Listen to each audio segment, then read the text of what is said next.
Hey everyone, Shaun Murray here, and today I want to show you guys the 5 most common mistakes that people make when they're trying to go wake to wake on a wakeboard.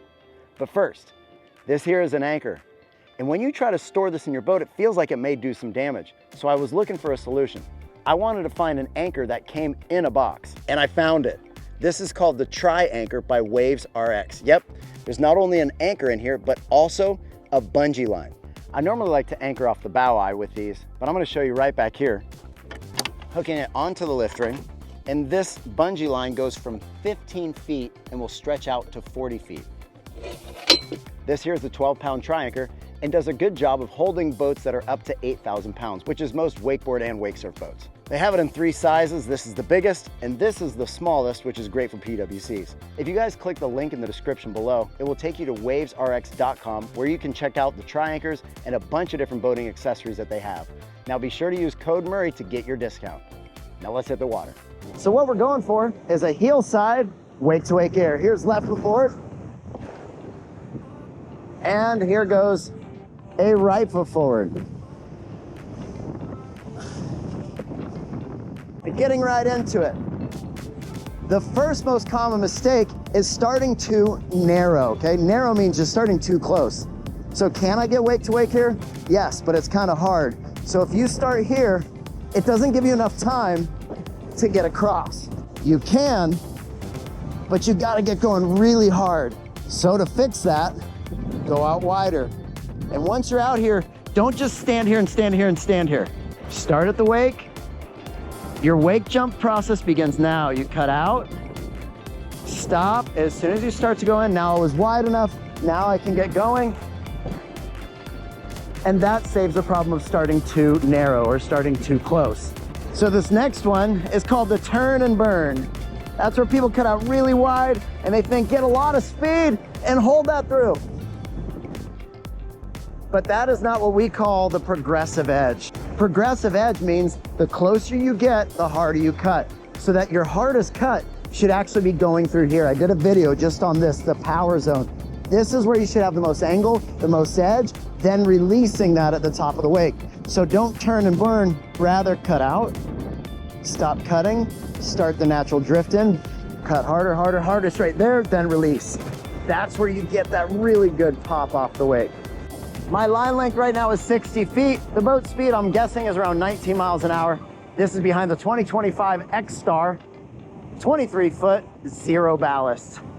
This next tip has got to be the most common mistake when people are trying to wake jump. And that's just straight up flattening out when you get to this area. Wakeboarding is very different compared to other action sports where we're not just hitting a normal ramp. We're not trying to go off this flat. You actually want to be on your hardest edge here. And as you get to the top of the wake, that's when you start to release that power and let it take you up. So here's the mistake. I'm going to show you the flatten out. So we'll even do a progressive edge and then flat. Oh, I don't like doing that. That does not give me the pop that I want. That is where most people are going wrong on their wake jump. So rather than going for all that speed at the beginning and then flatten out when you get to the wake, it's about holding the power through the bottom of the wake. So here's the concept that you need to understand. Whatever edge you pick, as you start to cut into the wake, you have to increase it, being cut harder, or at least maintain it. Do not back off. So the fix to keep you from flattening out is you want to nice and easy, load hard here, then release. That's where you get only the push of the board, but the pull of the rope. So that's the first 3. The next 2 are kind of a combination, but they don't always happen at the same time, but it has to do with absorbing power. Right now, I am hanging on to the power of the rope. The power of the boat is pulling me. The water is pushing me, okay? So let me show you out here.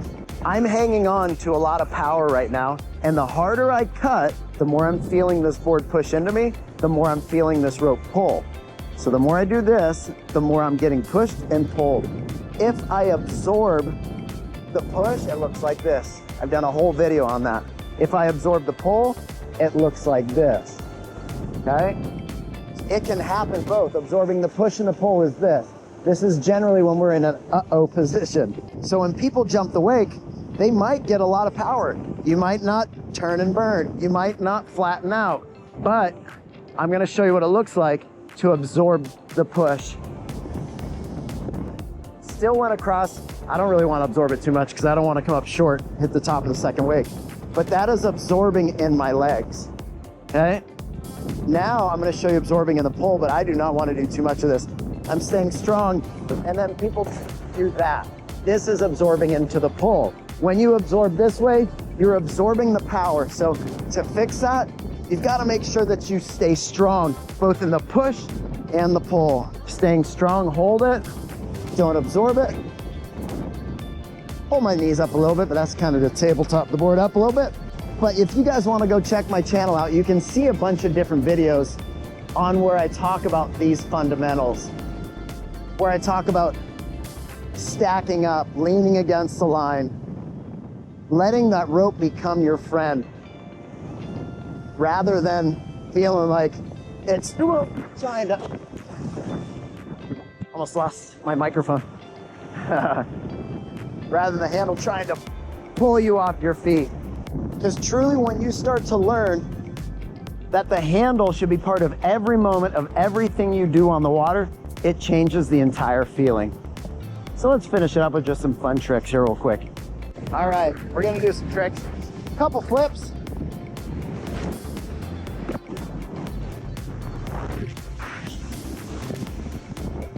Heel side roll, switch roll. How about a no-hander? Just a grab 180.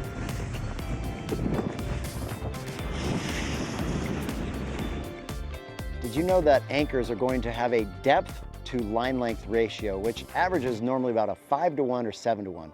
For example, if you're in 10 feet of water, you need to have either 50 to 70 feet of line. The nice thing about the tri-anchor is it has a 2-to-1 or a 3-to-1 ratio. So 10 feet of water, you only really need 20 to 30 feet of line.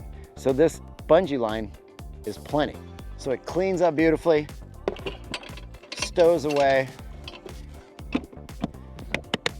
That's nice. Ready to be put into a storage compartment, or for me, move on to the next boat review. If you guys want to go check out the link in the description below, it's going to take you to wavesrx.com. You can check out all their different boating accessories and be sure to use the code Murray to get your discount. Thank you guys for watching. If you guys have any questions or comments, be sure to put those below. You could also consider subscribing if you don't already. And if you want to know when videos go live, hit that notification bell. I definitely always appreciate it when you guys like and share. And no matter what you're doing, always enjoy your ride. Peace.